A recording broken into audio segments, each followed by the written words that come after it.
السلام علیکم ورحمۃ اللہ وبرکاتہ۔ ویلکم ٹو ہوپ ود ایمان، جہاں میں آپ کے ساتھ آسان اردو میں قرآن کی اوتھینٹک تفسیر شیئر کروں گی۔ دو اوتھینٹک کتابوں تفسیر عثمانی اور بیان القرآن میں سے۔ ایک حدیث پاک کا مفہوم ہے خیرکم من تعلم القرآن وعلمہ، کہ تم میں سے بہترین شخص وہ ہے جو قرآن کو سیکھے اور سکھائے۔ تو قرآن پاک کو سیکھنے کے اس عمل کے ساتھ جڑ جائیے تاکہ ہمارا شمار بھی ان بہترین لوگوں میں ہو جائے۔ میں نے اپنے چینل پر تفسیر قرآن کا سلسلہ شروع کیا ہے اور اسی سلسلے کے حوالے سے پہلی 2 ویڈیوز میں اپنے چینل پر آلریڈی اپلوڈ کر چکی ہوں، جس میں پہلی ویڈیو میں نے سورہ فاتحہ کی فضیلت اور اہمیت بیان کی تھی۔ اس کے علاوہ سورہ فاتحہ کی پہلی 3 آیات کی تفسیر آپ کے ساتھ شیئر کی تھی۔ دوسری ویڈیو میں نے باقی 3 آیات کی تفسیر آپ کے ساتھ سورہ فاتحہ کی شیئر کی تھی۔ آج سے انشاءاللہ میں سورہ بقرہ کی تفسیر شروع کر رہی ہوں۔ تو آج سورہ بقرہ کی تفسیر کا پہلا دن ہے، تو چلیے اپنی ویڈیو سٹارٹ کرتے ہیں۔ لیکن اس سے پہلے اگر آپ میرے چینل پر نیو ہیں تو میرے چینل کو سبسکرائب کر دیجئے اور میری ویڈیوز کو لائک اینڈ شیئر کر دیجئے اور بیل آئیکن کو پریس کرنا مت بھولیے گا تاکہ میری ہر آنے والی نیو ویڈیو آپ کو مل سکے۔ نحمدہ ونصلی علی رسولہ الکریم، فاعوذ باللہ من الشیطان الرجیم، بسم اللہ الرحمن الرحیم۔ سورہ بقرہ ایک مدنی سورت ہے، مدینہ طیبہ میں نازل ہوئی تھی۔ اس میں 286 آیتیں اور 40 رکوع ہیں۔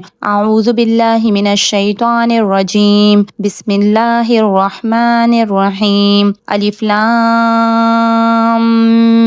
میم، ذالک الکتاب لا ریب، کہ یہ کتاب، ذالک الکتاب، کہ یہ کتاب ایسی ہے، لا ریب، جس میں کوئی شک نہیں، فیہ، اس میں، ھدی للمتقین، ہدایت ہے متقیوں کے لیے، الذین یؤمنون بالغیب ویقیمون الصلاۃ ومما رزقناہم ینفقون، الذین یؤمنون، جو ایمان لاتے ہیں، بالغیب، غیب پر، ویقیمون الصلاۃ، اور قائم کرتے ہیں نماز کو، ومما رزقناہم ینفقون، رزقناہم، ہمارے دیے ہوئے رزق میں سے، ینفقون، خرچ کرتے ہیں، والذین یؤمنون بما انزل الیک وما انزل من قبلک، والذین یؤمنون، اور وہ لوگ جو ایمان لاتے ہیں، بما انزل، اس پر جو اتارا گیا، الیکا، آپ کی طرف، وما انزل، اور جو اتارا گیا، من قبلک، آپ سے پہلے،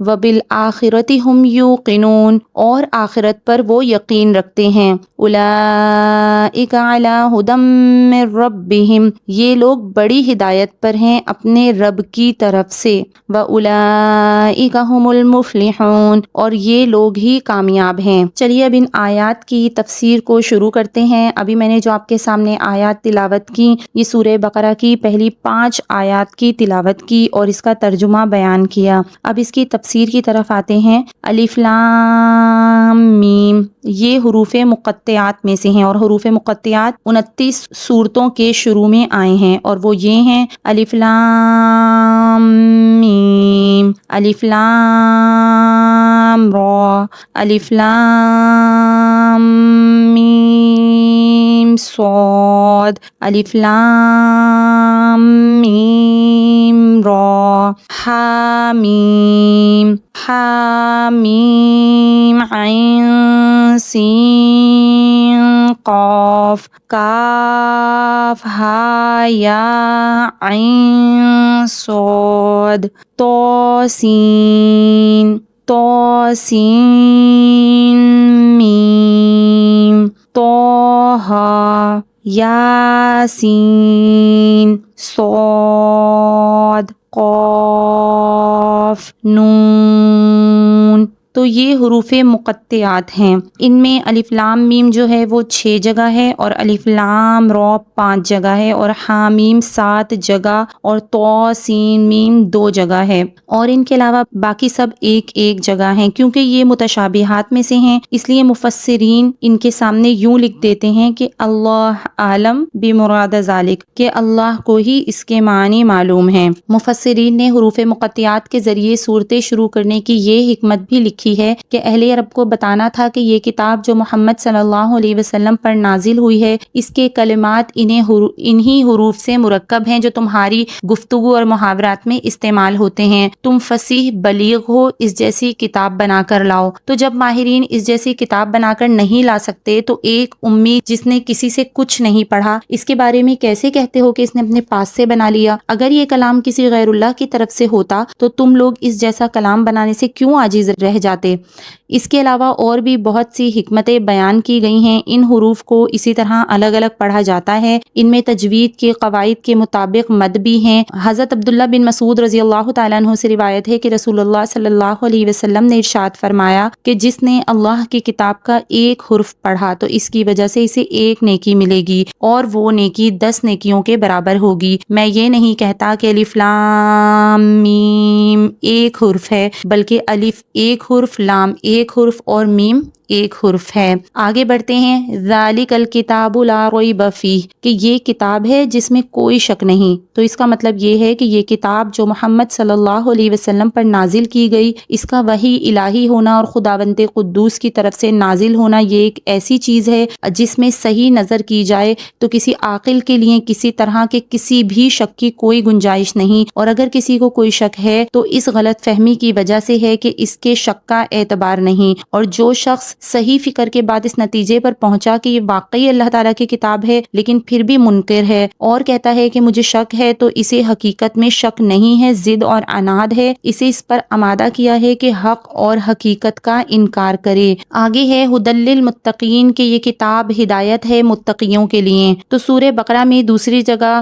ھدی للناس فرمایا اور یہاں ھدی للمتقین فرمایا قرآن پاک کو، تو دونوں باتیں صحیح ہیں۔ قرآن کی دعوت عام ہے، ہر انسان کو قرآن نے حق کی دعوت دی ہے اور بار بار سمجھایا ہے اور دلائل پیش کیے ہیں جن کو سامنے رکھ کر تھوڑی سی سمجھ رکھنے والا بھی ہدایت پر آ سکتا ہے، لیکن چونکہ اس سے وہی لوگ نفع حاصل کرتے ہیں جو اپنی عقل اور فکر کو استعمال کر کے حق قبول کرتے ہیں اور یہ طے کر چکے ہیں کہ ہمیں گمراہی میں نہیں رہنا اور شرک و کفر سے بچنا ہے، اس لیے یہاں ھدی للمتقین کا لفظ استعمال ہوا ہے۔ لفظ اتقاء جس سے متقی کا لفظ ماخوذ ہے، اس کی جمع متقین ہے، اس کا معنی بچنے کا ہے اور ڈرنے کے معنی میں بھی لیا جاتا ہے۔ لفظ تقوی اور اتقاء دونوں کا ایک ہی مادہ ہے، شرک اور کفر سے بچنا اور ایمان قبول کر کے چھوٹے بڑے گناہوں سے بچنا اور مزید ترقی کر کے مشتبہات سے بچنا اور اپنے باطن کو صرف اللہ شانہ کی ذات ہی میں مشغول رکھنا اور اسی کی طرف متوجہ رہنا، یہ سب تقوی میں آتا ہے۔ جو لوگ متقی ہیں قرآن مجید پڑھ کر اور سن کر ان کی صفت تقوی میں مزید اضافہ ہو جاتا ہے اور ایمان ان کا بڑھ جاتا ہے۔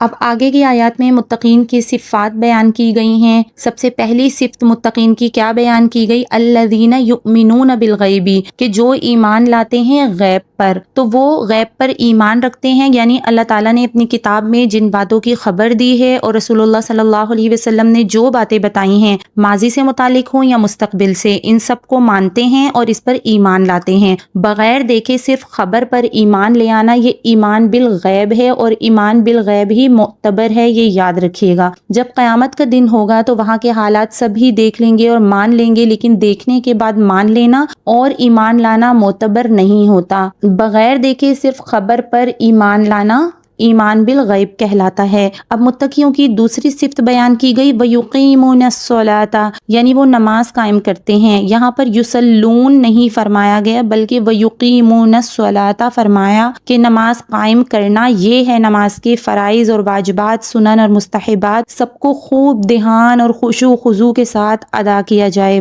تفسیر ابن کثیر میں حضرت ابن عباس رضی اللہ تعالیٰ عنہما کا ارشاد نقل کیا ہے، یعنی نماز کا قائم کرنا یہ ہے کہ رکوع سجدہ پورا ادا کیا جائے اور تلاوت بھی صحیح ہو اور نماز میں خشوع بھی ہو اور نماز پڑھتے وقت نماز کا دھیان بھی ہو۔ پھر اگلی صفت بیان کی گئی وَمِمَّا رَزَقْنَاهُمْ يُنْفِقُونَ، اور ہمارے دیے ہوئے میں سے خرچ کرتے ہیں۔ تو متقیوں کی صفت اقامت الصلاۃ بیان کرنے کے بعد جو عبادت بدنیہ میں سے سب سے اہم اور سب سے بڑی عبادت ہے، ٹھیک ہے، نماز کیا ہے، جو بدن کی عبادات ہیں اس میں سب سے بڑی اور اہم عبادت ہے۔ مالی عبادت کا اب ذکر فرمایا، یعنی متقیوں کی صفات میں سے یہ بھی ہے کہ جو کچھ اللہ تعالیٰ نے ان کو عطا فرمایا ہے اس میں سے اللہ کی رضا کے لیے خرچ کرتے ہیں۔ اس میں مالی فرائض بھی شامل ہیں جیسے زکوٰۃ وغیرہ، اور واجبات جیسے صدقہ، فطر وغیرہ، نفلی صدقات سب اس میں شامل ہو جاتے ہیں۔ پھر فرمائی اگلی صفت والذین یؤمنون بما انزل الیک وما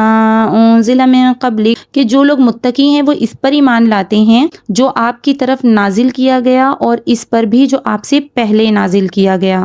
یعنی ایمان وہ معتبر ہے جس میں اللہ تعالیٰ پر اور اس کے تمام رسولوں پر اور اس کی تمام کتابوں پر ایمان ہو۔ اللہ کے کسی ایک نبی یا اس کی کسی ایک کتاب کا انکار کرنا بھی کفر ہے۔ پھر فرمایا وبالآخرۃ ہم یوقنون، اور وہ آخرت پر یقین رکھتے ہیں۔ یعنی ایمان کے 3 اہم جز ہیں، یاد رکھیے گا ایمان کے 3 اہم جز ہیں، پہلا توحید ہے، دوسرا رسالت، اور تیسرا موت کے بعد زندہ ہونے پر ایمان لانا۔ یہاں ان تینوں چیزوں کا ذکر کر دیا گیا اور ساتھ ہی نماز اور زکوٰۃ کا بھی ذکر فرما دیا کہ کیونکہ ایمان قلبی یعنی دل کے ایمان کے بعد دوسرا درجہ نماز کا ہے، یعنی جب انسان ایمان لے آتا ہے اس کے بعد نماز فرض کی گئی تھی تو دوسرا درجہ نماز کا ہے اور اس کے بعد زکوٰۃ ہے۔ تو ایک فریضہ بدنیہ ہو گیا یعنی وہ فرض جو بدن سے ادا ہوتا ہے، اور دوسرا فریضہ یہاں پہ مالیہ یعنی جو مال سے ہم جس فرض کو ادا کرتے ہیں وہ یہاں پر بیان کر دیا گیا۔ آگے فرمایا اولئک علی ھدی من ربہم واولئک ھم المفلحون، یعنی اس آیت میں ان لوگوں کے لیے ہدایت پر ہونے اور کامیاب ہونے کا اعلان فرمایا جن کی صفات ابھی پہلے میں نے بیان کی ہیں کہ یہ لوگ بڑی ہدایت پر ہیں اپنے رب کی طرف سے اور یہ لوگ ہی کامیاب ہیں۔ یہ ان لوگوں کی صفات جو متقیوں کی صفات بیان کی، تو متقیوں کے بارے میں آخر میں یہ فرمایا گیا کہ وہی لوگ جو ہیں بڑی ہدایت پر ہیں اپنے رب کی طرف سے اور یہی لوگ کامیاب ہیں۔ تو ان کو اس بات کی سند دی گئی کہ یہ ہدایت پر ہیں اور حقیقی اور واقعی کامیابی انہی کو حاصل ہونے والی ہے جو آخرت میں اللہ کی رضا اور دخول جنت کی صورت میں حاصل ہوگی۔ اللہ کی رضا سے بڑھ کر کوئی کامیابی نہیں ہے۔ اب آگے چلتے ہیں آیت نمبر 6 اور 7 کی طرف۔ ان الذین کفروا سواء علیہم اانذرتہم ام لم تنذرہم لا یؤمنون۔ ان الذین، بے شک جن لوگوں نے کفروا کفر اختیار کیا، وسواء علیہم برابر ہے کہ اانذرتہم ام لم تنذرہم کہ آپ ان کو ڈرائیں یا نہ ڈرائیں، لا یؤمنون وہ ایمان نہیں لائیں گے۔ ختم اللہ علی قلوبہم وعلی سمعہم، ختم اللہ علی قلوبہم کہ اللہ تعالیٰ نے مہر لگا دی ان کے دلوں پر، وعلی سمعہم اور ان کے سننے کی قوت پر، وعلی ابصارہم غشاوۃ ولہم عذاب عظیم اور ان کی آنکھوں پر پردہ ہے، ولہم عذاب عظیم اور ان کے لیے بڑا عذاب ہے۔ تو اہل ایمان کے اوصاف بیان فرمانے کے بعد ان آیات میں کافروں کا ذکر اللہ تعالیٰ نے فرمایا ہے کہ جن کا اللہ کے علم میں خاتمہ کفر پر ہونا ہے، اور جو لوگ حق واضح ہوتے ہوئے اور حق اور باطل کو سمجھتے ہوئے بھی کفر پر جمے ہوئے ہیں، اور انہوں نے طے کر رکھا ہے کہ ہمیں ہرگز کسی حالت میں اسلام قبول نہیں کرنا۔ اللہ جل شانہ نے ہر شخص کو فطرت ایمانیہ پر پیدا فرمایا، پھر اس کے بعد ماں باپ اس کو کفر پر ڈال دیتے ہیں اور وہ اپنے ماحول اور معاشرے کی وجہ سے ایمانی استعداد کو کھو بیٹھتا ہے اور اپنے کو اس درجے میں پہنچا دیتا ہے کہ کسی قیمت پر اسلام قبول کرنے کو تیار نہیں ہوتا۔ تو جب انہوں نے اپنی شرارت اور دشمنی کی وجہ سے اپنی استعداد خود برباد کر دی تو اپنی تباہی کا سبب وہ خود ہی بن گئے۔ لیکن چونکہ اللہ تعالیٰ بندوں کے تمام افعال کا خالق ہے، اسی لیے ان افعال کی نسبت اللہ تعالیٰ کی طرف کی گئی کہ جسے مہر لگانے سے تعبیر کیا گیا ہے۔ یہ مسئلہ بہت زیادہ باریک ہے، اس لیے اسی اجمال پر ہم اکتفا کرتے ہیں کہ جو لوگ کافر ہیں، خواہ وہ یہود ہوں، نصارہ ہوں، خواہ ہندو ہوں، مشرک ہوں، خواہ دوسری کسی بھی قوم کے افراد ہوں، اہل اسلام ان سے ملتے رہتے ہیں اور دلیل سے ان کو عاجز اور خاموش کر دیتے ہیں، اور ان میں لاکھوں افراد ایسے ہیں جو قرآن اور اسلام کو حق جانتے ہیں، پھر بھی نہ صرف یہ کہ خود اسلام قبول نہیں کرتے بلکہ دوسروں کو بھی اسلام قبول کرنے سے روکتے ہیں، اور جو کوئی اسلام قبول کر لیتا ہے اس کو کفر میں واپس لانے کی کوشش کرتے ہیں، اور اسلام کو حق جانتے ہوئے قومی یا مذہبی عصبیت کے باعث اسلام کے خلاف کتابیں لکھتے ہیں۔ تو ان کے احوال اور اقوال پر نظر کریں تو ان کی دشمنی اور ان کا حال معلوم کرنے کے بعد آیت سواء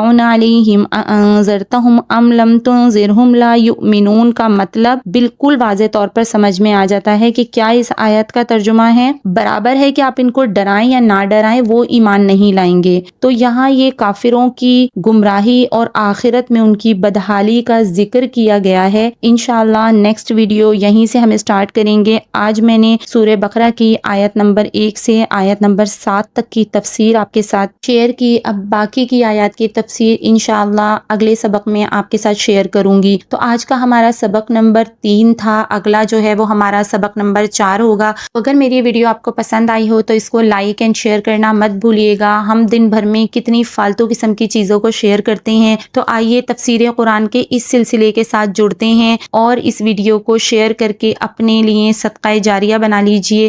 اللہ تعالیٰ میری اس چھوٹی سی کاوش کو قبول فرمائے، اور جو لوگ میرے ساتھ جڑے ہوئے ہیں اللہ پاک ہم سب کو قرآن کو سیکھنے والا اور اس پر عمل کرنے والا بنا دے۔ آمین ثم آمین۔ السلام علیکم ورحمۃ اللہ وبرکاتہ۔